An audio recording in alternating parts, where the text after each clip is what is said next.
Thank you, Gov, and good afternoon.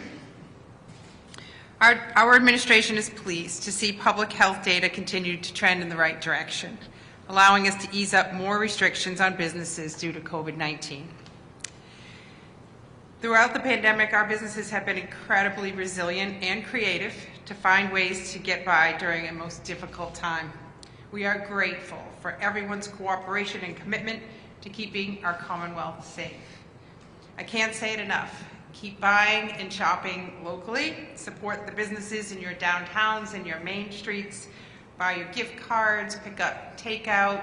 Just do everything that you can when you make choices about how to shop, how to dine, and how to support local businesses to keep things going for them.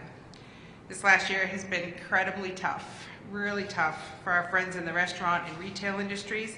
And as more people get vaccinated over the upcoming months, we look forward to starting to get back to a normal feeling. As the governor announced, we're able to begin carefully lifting capacity restrictions for the businesses that had previously been required to operate at 25% capacity.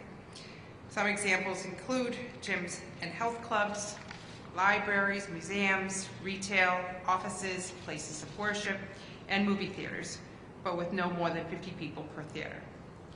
For the full list of industries, please visit mass.gov. As with the 25% capacity rule, restaurant employees will not count towards the 40% limit. The same goes for close contact personal services. Employees will not count towards the 40% limit. A limit of 8 people per 1,000 square feet will apply for smaller businesses without an available fire occupancy capacity. There continues to be no capacity limits on manufacturing, construction, and laboratories. As the governor said, the Commonwealth remain in Phase 3, Step 1 of our phased reopening plan. These changes will be effective Monday, February 8th at 5 a.m. While we are getting closer to the light at the end of the tunnel, we know that businesses across our state, in your downtowns, on your main streets, need our help and support. So you'll do your part, and we'll continue to do our part in processing needed funds to get into their hands to literally keep the lights on, meet payroll, and pay expenses. As the governor stated, we are pleased to award financial support to 4,043 additional businesses today. Throughout this process, our administration and Mass Growth Capital Corp have been committed to ensuring that the businesses receiving grants represent the priorities set out for the programs. I do want to also thank Mass Growth Capital and the whole amazing team over there for reviewing and vetting and turning these dollars into the hands of business owners. I know how hard you're all working there. Over 1,300 restaurants, bars, caterers, and food trucks are getting grants this round, as are more than 1,200 businesses in the personal care and beauty sector, 554 independent retailers, 462 event support companies, 371 gyms and fitness centers, and 124 indoor recreation and entertainment venues round out this particular round of awards. Nearly half of today's grantees are women-owned businesses, a third are minority-owned, and about a quarter have not received any other relief. Our hope is that these grants will sustain the over 9,900 businesses awarded to date in order to get through these upcoming weeks and months. Before I turn it over to Secretary Kennealy, I urge businesses, residents, and everyone across our Commonwealth to hang in there. Even as we ease up restrictions, we must continue to be vigilant and careful and do the things that we all know work. Wearing a mask, washing your hands, and maintaining distancing, and obviously taking care of one another. With that, I'd now like to turn it over to Secretary Kennealy, and I also want to thank him for his leadership on this program and all of your support for our business community. Thank you.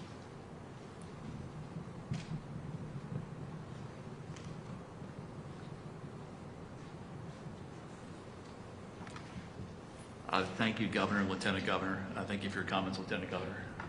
Very much appreciate it. Since announcing the COVID-19 Small Business Grant Program in October, and then the sector-specific relief grant program in December, a lot of time and effort has been placed on ensuring that businesses in need across the identified demographic and sector priorities not only knew about the program, but also applied. This work required partnership with great organizations that have strong relationships and networks in their communities. And we are proud of the diversity of the now almost 10,000 businesses that have received over $450 million in grants.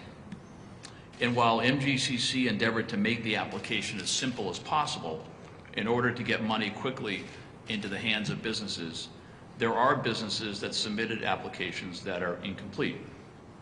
But initially uploading an incorrect document, for example, should not prevent a struggling business from accessing aid that they are eligible to receive. This week, MGCC will contact these applicants in priority sectors or demographic categories through their application portal to notify them that they have the opportunity to submit any missing paperwork. The incredibly hardworking team at MGCC is ready to respond to questions and to help these businesses complete their application in order to be considered for an award. We continue to encourage all eligible businesses to apply for relief at the federal level too. So far in 2021, almost 23,000 Massachusetts businesses have been approved for PPP loans totaling about $2.3 billion. Business owners can visit sba.gov PPP for more information on that program. Also on Tuesday, we announced the third round of the Shared Winter Streets and Spaces program, part of the Economic Recovery Plan released in October. This program provides funding to help Massachusetts cities and towns conceive, design, and implement changes to streets, sidewalks, and parking to support renewed commerce and safe mobility, with a special focus on the particular challenges of winter.